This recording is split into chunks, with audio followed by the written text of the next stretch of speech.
اعوذ باللہ من الشیطان الرجیم بسم اللہ الرحمن الرحیم۔ اب آئیے بسم اللہ الرحمن الرحیم، اب یہ سورہ بقرہ شروع ہو رہی ہے۔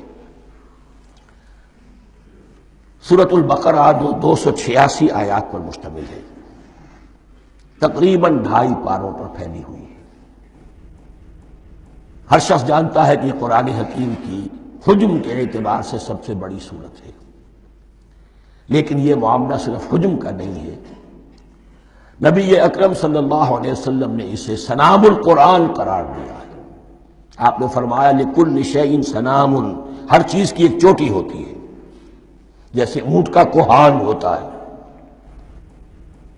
وسنام القرآن البقرہ، سنام القرآن، قرآن کی چوٹی جو ہے وہ سورۃ البقرہ ہے۔ یہ نوٹ کر لیجئے جو میں نے کل آپ کو جو مختلف مکی اور مدنی صورتوں کے گروپوں کے بارے میں بتایا تھا کہ یہاں سے اب پہلی منزل بھی شروع ہو رہی ہے اور پہلا گروپ بھی شروع ہو رہا ہے، اور اس کے ساتھ جو اگلی صورت آئے گی وہ اس کا جوڑا ہے، سورہ آل عمران، جس کی سب سے نمایاں علامت یہ نوٹ کیجئے، یہ بھی الف لام میم سے شروع ہوئی، اگلی بھی الف لام میم سے شروع ہوگی۔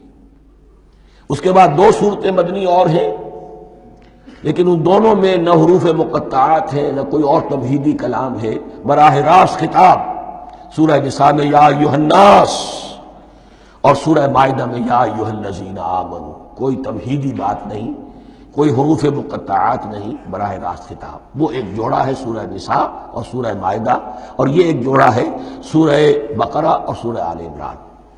سورہ بقرہ اور سورہ آل عمران کو نبی اکرم صلی اللہ علیہ وسلم نے الزہراوین بھی قرار دیا ہے۔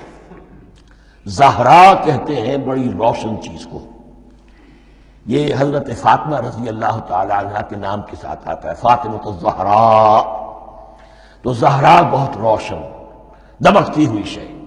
الزہراوین، یہ 2 نہایت دمکتی ہوئی صورتیں ہیں جو قیامت کے دن 2 بدلیوں کی شکل میں ظاہر ہوں گی، حضور نے فرمایا، اور جو لوگ ان صورتوں سے محبت کرتے تھے ان پر سایہ کریں گی۔ اللہم ربنا اجعلنا منہم، ہمیں اللہ تعالیٰ ان میں شامل فرما دے۔ اس سورہ مبارکہ کو 2 حصوں میں تقسیم سمجھیے۔ ویسے تو یہ کہ رکوع آئیں گے، پارے بھی بدلیں گے اس میں، لیکن حصے 2 ہیں۔ پہلے حصے میں اصل روح سخن سابقہ امت مسلمہ سے ہے، یہود سے، بنی اسرائیل سے۔ دوسرے حصے میں اصل خطاب موجودہ امت مسلمہ سے ہے، امت محمد سے صلی اللہ علیہ وسلم۔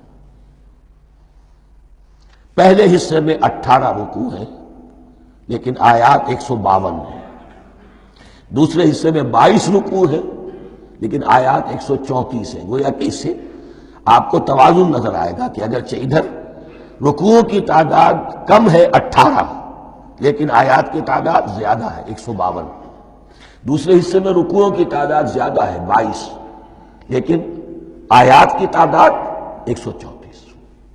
اسی لیے اس کا ایک نام میں نے تجویز کیا ہے، وہ اس لیے تاکہ کچھ حقائق آپ کے ذہنوں میں ان ناموں کے حوالے سے بھی انشاءاللہ محفوظ ہو جائیں گے۔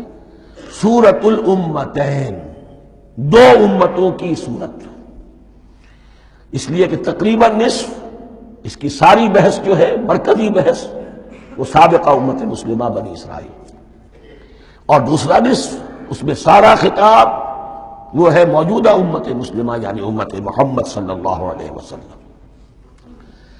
اس کا جو پہلے 18 رکوع ہیں یا پہلا حصہ ہے، اس کے اندر ڈویژن فردر ہوگی ورٹیکل، عمودی۔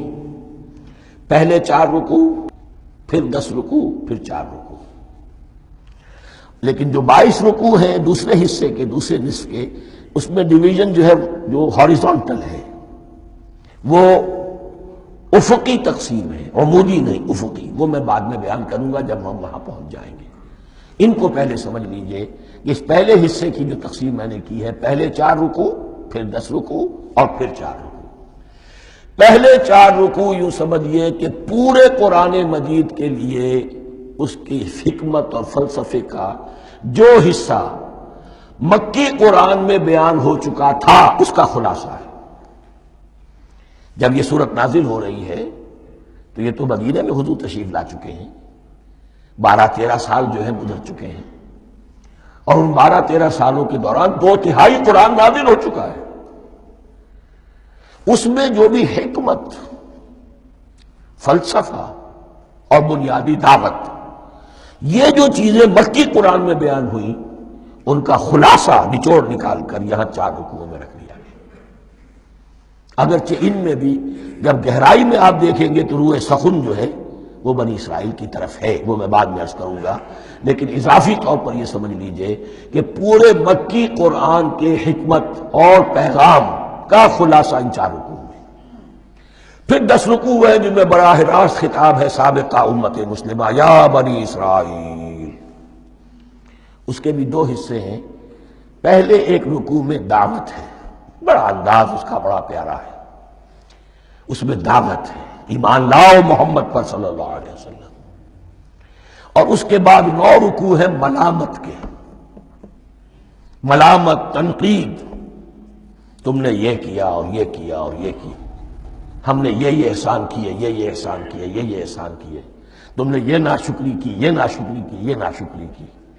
اور اس سب کا نتیجہ آخری 4 رکوعوں میں ہے کہ اب تمہیں اس منصب سے معزول کیا جا رہا ہے جس پر تم 2000 برس تک فائز رہے ہو، اور تمہیں ہٹا کر اب ایک نئی امت محمد کی شکل میں جو وجود میں آ چکی ہے صلی اللہ علیہ وسلم، اسے اس پر فائز کیا جا رہا ہے۔